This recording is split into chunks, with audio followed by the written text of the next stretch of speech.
Good day, math learners. So welcome to our new lesson, which is the rectangular coordinate system.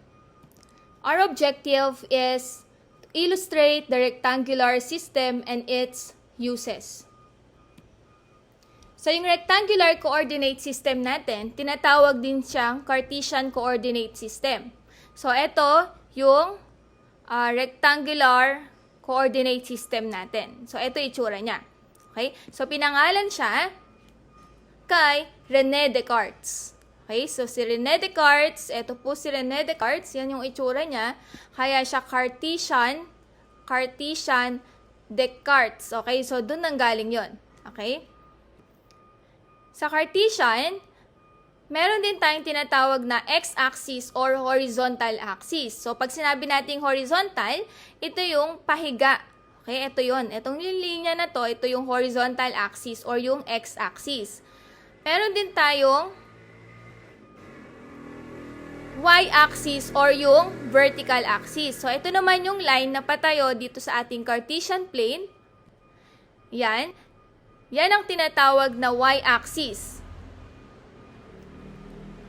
Then, meron tayong origin. Okay? So, yung origin natin, ito yung intersection, point of intersection ng ating x-axis at nung y-axis. Ito po yung ating origin. At ang points natin sa origin o yung coordinates natin ay 0, 0. Then, meron din tayong tinatawag na quadrants. Sa quadrants, meron tayong 4. Quadrant 1, Quadrant 2, Quadrant 3, at Quadrant 4. Kung ang orasan natin, ang pag-rotate ng ating orasan ay counterclockwise, sa quadrants naman, counterclockwise. So, magsisimula tayo dito. So, ito yung magiging Quadrant 1. Ito yung Quadrant 2, Quadrant 3, at Quadrant 4. Yan. So, ito yung quadrant 1. So, lahat ng points na nandito sa loob nito, nasa quadrant 1 yon. Lahat ng nandito, nasa quadrant 2 yon. Dito ay quadrant 3. Dito naman ay quadrant 4. So, since number line tayo, meron tayong positive and negative numbers. So, ito yung mga sign ng ating coordinates. Kapag nasa quadrant 1, ang coordinates natin ay positive, positive. Ito po. Kung makita natin na ang given coordinates ay positive, positive, ibig sabihin, kapag plinat natin yung points natin, nandito siya nakapwesto. Sa quadrant 2 naman, negative, positive. Kasi mula siya dito, ito yung x-axis natin, negative to. Dito naman ay positive, yung y natin, so negative, positive.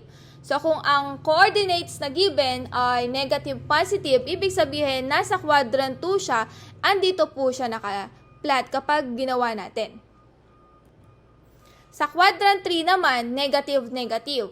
Okay po? So, yung x natin, value ng x natin, o yung abscissa natin is negative. Ganon din yung y natin or yung ordinate natin. Sa quadrant 4 naman, yung isa positive, yung isa negative.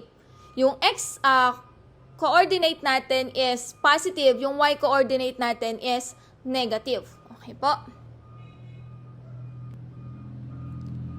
Yan. Next, we have the coordinates. Yun. So, nabanggit ko na kanina yung word na coordinates. So, ito yung ipa-plot natin dito sa ating Cartesian coordinate system. So, meron tayong x and y. Ito yun. So, the first number, x yon. Then, the second number is y. At ang x natin, o yung first number natin doon sa given natin, siya ay mas kilala sa tawag na x-coordinate or abscissa. At yung second number natin is yung y-coordinate or ordinate. Okay?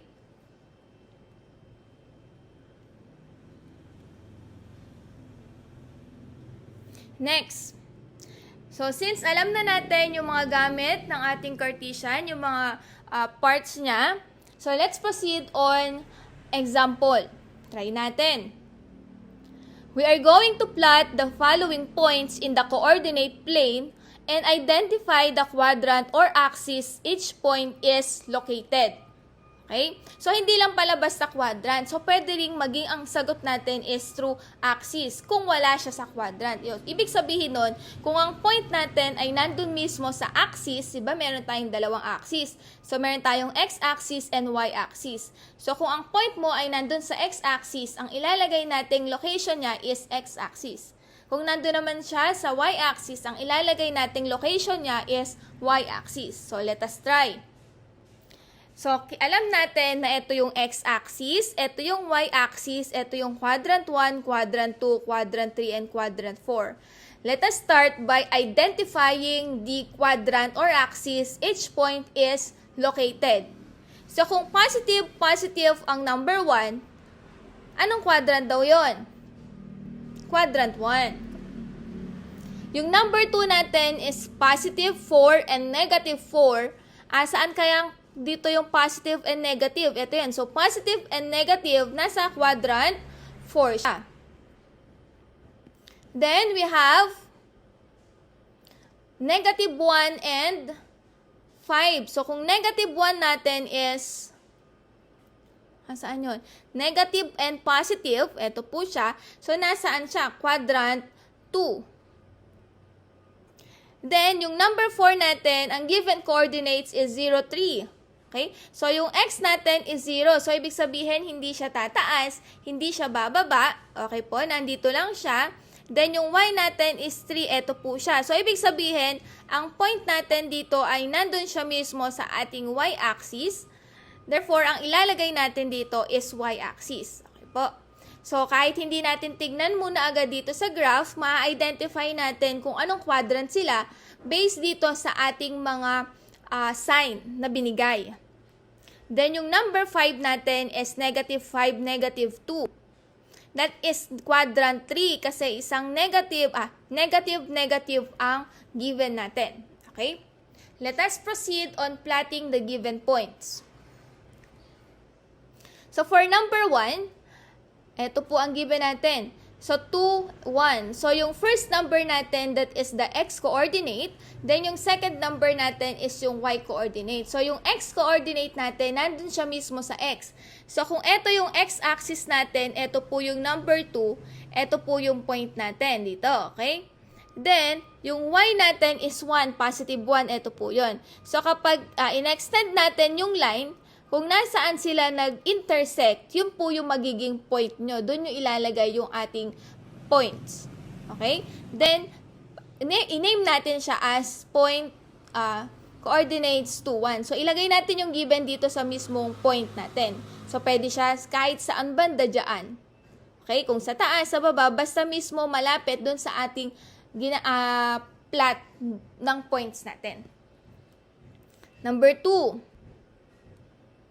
So, ito yung 4 natin, positive 4. Tama? Ito yung negative 4 natin. So, kung saan sila nag-intersect, doon nyo lalagay yung point ninyo. Okay? So, ito po sila. Dito po sila nag-intersect. So, dyan natin ilalagay yung point natin. Then, ilalagay natin yung coordinates na ginamit natin, which is 4, negative 4. Next, number 3. Negative 1, ito yung negative 1 natin, positive 5, ito po yun. So, in-extend natin sila, nag-intersect sila dito, ito yung point natin. So, that is negative 1, 5. Then, yung number 4 natin is 0, 3. So, ito yung 0, hindi siya nagpunta sa right, hindi rin siya nagpunta sa left. Nag-stay lang siya dito sa ating origin. Then, yung y natin is 3. So, step tayo ng 3. Ito po yung 3 natin. So, lagay natin dito yung point natin. So, that is 0, 3. Then, yung number 5 natin is negative 5, negative 2. So, yung negative 5 natin, ito yung x natin. So, negative 5, ito po yun.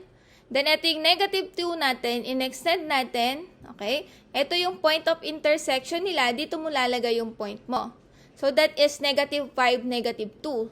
Tandaan, hindi pwedeng magkabaligtad ang X and Y. Okay? Hindi pwedeng unang i-point muna yung Y bago yung X. Kailangan, ang first number natin dito sa ating given, X, nasa X-axis yon. Doon mo siya titingnan. Okay?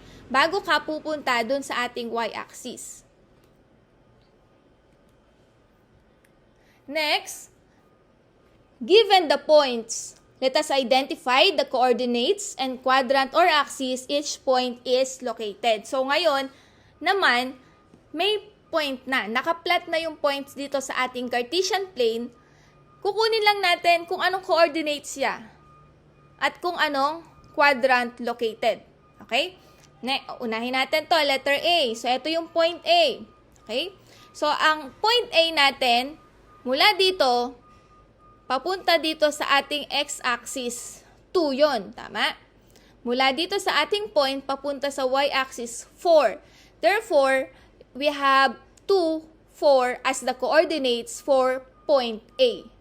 Okay po? Hindi siya pwedeng maging 4, 2. Kasi ang una natin is yung x, nasa x-axis na number, bago yung nasa y-axis na number. At ang quadrant niya is quadrant 1. Next, letter B. Point B. Ito yung B natin, oh. Ito yung point B natin. So, yung point B natin, so mula siya dito, papunta siya dito sa ating x-axis, that is negative 2. Saka, papunta siya dito sa y-axis natin, positive 2. So, therefore, ang coordinates natin ay negative 2, positive 2, located at quadrant 2. Next, letter C, point C. So, yung point C natin, ito yung point C. So, x-axis tayo, papunta doon tayo. So, negative 3. Then, yung sa y natin is negative 3 rin. So, therefore, ang coordinates ng point C natin is negative 3, at quadrant 3. Then, yung letter D, point D. Ito yung point D natin. So, sa point D natin, napansin natin na yung point natin ay nasa x-axis, tama? So, ibig sabihin, ang x natin is 4, okay? Ito yung x-axis natin eh. Pero, yung y natin is 0 kasi mula dito sa x-axis natin, hindi siya nag-step upward or nag-step downward. Nag-stay lang siya doon. So, ang coordinates natin ay 4, 0, located at x-axis. Last, number 5, or point E. So, yung point E natin, ito po yung point E natin. So, papunta tayo sa x-axis, that is positive 4. Papunta naman yung isa sa y-axis, that is negative 3. Therefore, ang coordinates natin ay 4, negative 3, located at quadrant 4. Okay po. Thanks for watching. I am Ma'am Rovian or Frias. Keep safe and God bless.